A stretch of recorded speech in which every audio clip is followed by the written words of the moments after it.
Pozdrav svima, ja sam Nikolina, većina od vas me pozna kao DJ Indra.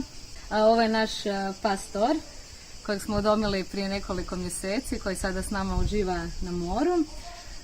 Imamo i mace, jedna je došla kada smo se tek doselili na imanje i prihvatili smo i ona nam je podarila 3 preslatka mačića koji su sada već veliki.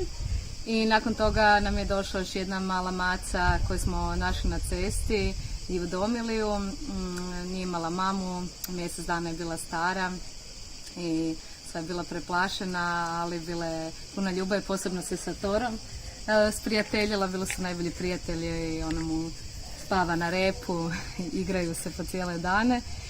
I pozivam sve da udome životinje, da ih ne kupuju ako je moguće, jer ima toliko životinja koje nemaju svoj dom, a ti kućni ljubimci su posebno zahvalni, puni su ljubavi i treba im samo malo vaše pažnje i vremena. I isto tako pozivam sve da ovu subotu dođu u Močvaru na Međunarodni dan beskućnih životinja, kada će se održati nekoliko poučnih zanimljivih radionica i okrugli stol na tu temu i na kraju će sve završiti naravno sa zabavom, sa partijem. Znači ova subota Močvara od 3 popodne do 11 na večer. Vidimo se.